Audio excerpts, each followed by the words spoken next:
Beware the grantor trust. What does this mean exactly? Well, any trust where the grantor, the one who entrusts property into the care of a trustee, maintains control of the assets. And we're going to get into that.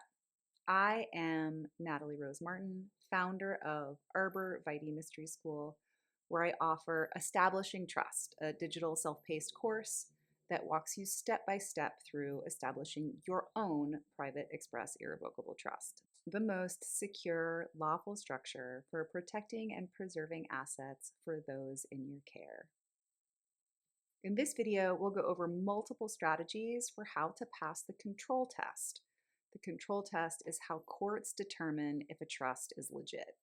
We'll begin by reading some key sections from the esteemed Weiss's Concise Trustee Handbook.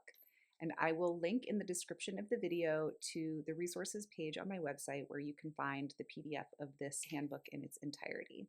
The trustee of an express trust is empowered by the terms and provisions of the trust instrument, that's the trust constitution or document, to issue certificates not only of beneficial interest to beneficiaries, but also of capital interest. Generally speaking, beneficial interest is that which is held by the beneficiaries, who are entitled to a certain proportional share of the trust assets during the life or at the termination of the trust, while capital interest is that which is held by the exchangers, who have invested property into the trust and thus become entitled to a certain proportional share of any profits and assets remaining at the termination of the trust. As a rule, the terms and provisions of the trust instrument control the manner in which beneficial and capital interest are to be administered. It should define the rights of interest holders who, incidental to their acceptance of the interest, are bound under the trust instrument to that extent. But there are certain principles which govern these interests in construing the fundamental classification of the trust. For instance, it is held that where the certificate holders have control over the trust property and or administration of the trust's affairs, the trust arrangement is in fact a partnership in which the shareholders become liable for the acts of the trust. The basic principle is that if it is free from the control of its interest holders, then it is an express trust. This is commonly referred to by courts of equity as the control test, in which control must ultimately rest with the trustees of the trust in order for it to be properly classified as an express trust. The well-settled principle applied by courts of equity is that interest holders, by full legal title and control over the trust property being vested absolutely in the trustees, cannot be considered partners nor agents, and therefore cannot be held liable for the debts of the trust in that manner. So this is clearly saying that if a grantor maintains control of the assets after granting the trust, it would be considered a grantor trust, not an express trust, and it would not pass the control test. And it continues later on. Now, there is no rule against a trustee of the trust exchanging his individual property for capital interest in the trust. And there is no rule against the trustee holding beneficial interest either, though the holding of beneficial interest is generally regarded with greater suspicion than capital interest. The actual rule is that either transaction will be sustained as non-voidable if it clearly appears free of fraud, concealment, or undue advantage. This means any omission by the trustee to disclose any material fact of the deal, which is learned by the trustee by virtue of his office, and any misrepresentation, concealment, or other disregard of condition renders the issuance, exchange, and contract voidable at the option of the beneficial interest holders.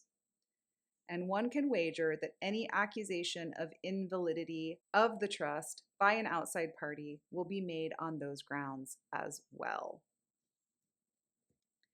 This suspicion about beneficial interest, however unreasonable without regard to the particular merits of the situation, stems from the many express trusts successfully dismantled based upon the unscrupulous and often foolish failing of the control test. In fact, the Express Trust graveyard is mostly populated with the dead corpuses of trusts who died from this very mistake. When a trustee holds all or a majority of interest, beneficial interest or capital interest, in the trust, he is in effect an interest holder exercising control over the affairs and res or property of the trust. He derives the sole benefit of his actions and determines the actions which would cause him to derive that sole benefit. He is owner of the legal title to the trust property as trustee, as well as owner of the equitable title to the property as interest holder. At best, the trust is his alter ego. Hence, he may be proceeded against as though the trust does not even exist.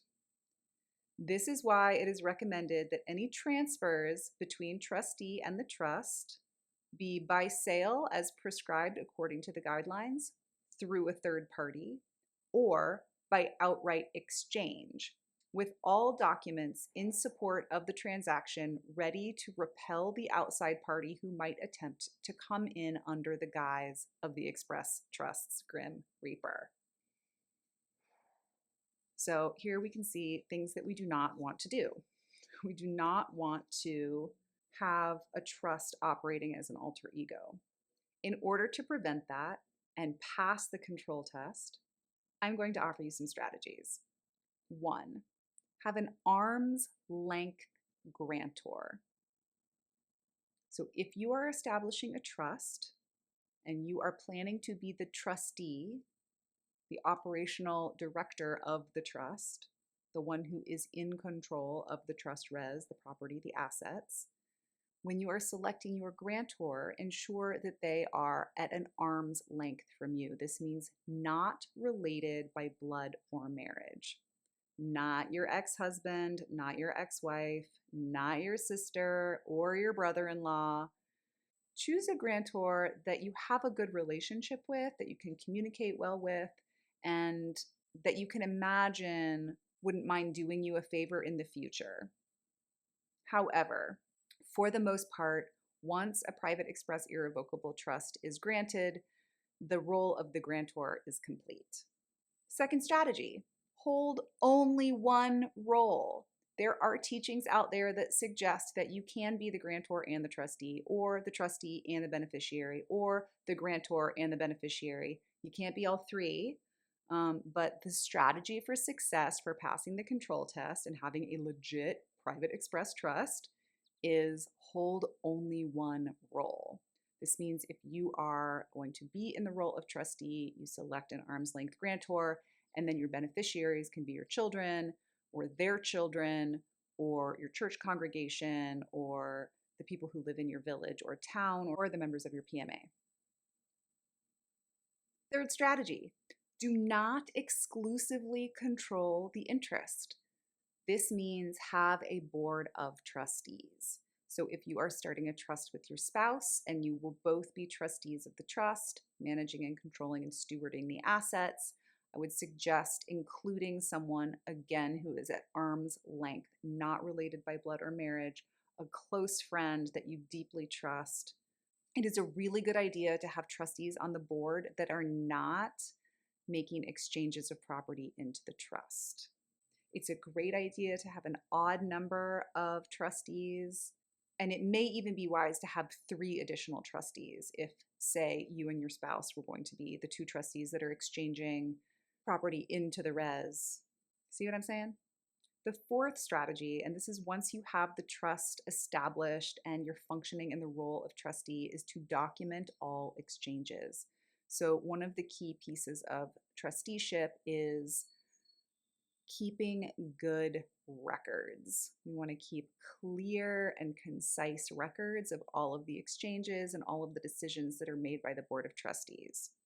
This record becomes part of the trust constitution, the document itself, and reinforces the validity of the lawful structure that a private express irrevocable trust can be for you. This is what I want.